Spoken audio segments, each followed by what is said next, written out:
আমাদের রাজনৈতিক সংস্কৃতি এবং গণতান্ত্রিক মূল্যবোধে চরম অবক্ষয় ঘটেছে। এত ইয়ের পরেও আসলে পরিবর্তন হলো না কেন?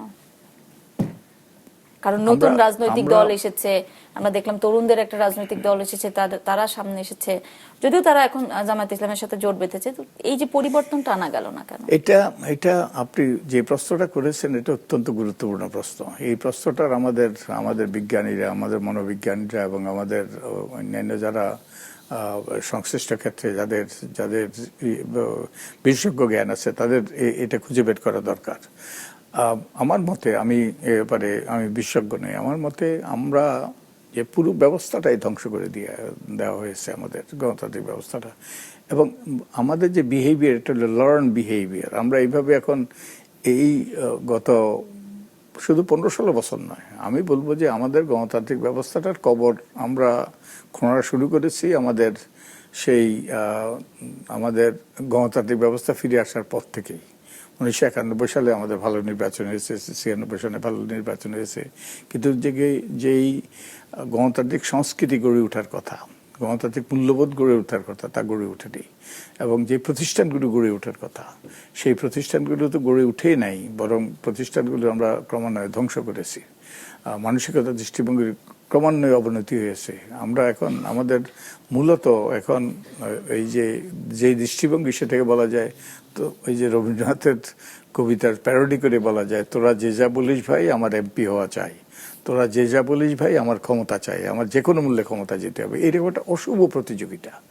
এটা তো গণতান্ত্রিক ওই যে মূল্যবোধের সাথে সঙ্গতিপূর্ণ নয়। গণতান্ত্রিক মূল্যবোধ হলো বিভিন্ন দল, বিভিন্ন প্রার্থী তাদের মতামত তুলে ধরবে, তাদের কর্মসূচি তুলে ধরবে, তারা ক্ষমতা গিয়ে কি করবে সেগুলো তুলে ধরবে। মানুষ স্বাধীনভাবে সিদ্ধান্ত নেবে কার পক্ষে তারা ভোটাধিকার প্রয়োগ করবে। অর্থাৎ জনগণের সম্মতির শাসন, এবং জনগণের সম্মতি দেবে কোন রকম সব রকমের প্রভাবভুক্ত হয়ে, টাকা, পেশিশক্তি কিংবা উড্ডয়নের। কিন্তু দুর্ভাগ্যবশত আমাদের অবনতি এমন পর্যায়ে এসে পৌঁছেছে, এটা যেন সিল বেঁধে গেছে আমাদের মধ্যে। এটার যদি উত্তরণ ঘটাতে না পারি, এটার থেকে যদি পরিবর্তন না আনতে পারি, তাহলে আমাদের হয়তো সুষ্ঠু নিরপেক্ষ নির্বাচন হবে আশা করি, যদিও অনেক রকম চ্যালেঞ্জ, কিন্তু সুষ্ঠু নিরপেক্ষ নির্বাচনটাও গণতান্ত্রিক উত্তরণ ঘটবে না। অর্থাৎ গণতান্ত্রিক ব্যবস্থাটা টেকসই হবে না, প্রাতিষ্ঠানিকরণ হবে না, এবং এটার ভিতটা গভীর হবে না।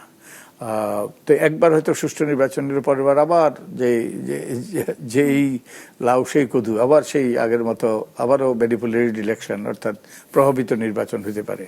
তো আমাদের যদি গণতান্ত্রিক মূল্যবোধে পরিবর্তন না হয়, আমাদের যদি রাজনৈতিক সংস্কৃতিতে পরিবর্তন না আসে, রাজনৈতিক সংস্কৃতি পরিবর্তন মানে কি? রাজনীতি একটা ব্যবসায় পরিণত হয়েছে, এটা একটা ব্যবসায়িক কর্মকাণ্ড। অর্থাৎ আপনি এমপি হওয়ার মাধ্যমে অনেক বেশি ব্যবসায়ী ইনক্লুড হয়েছে। না, ব্যবসায়ী ইনক্লুডেড হতেই পারে, কিন্তু সবাই ব্যবসায়ী হওয়াটা কোনোভাবে কাঙ্ক্ষিত নয়।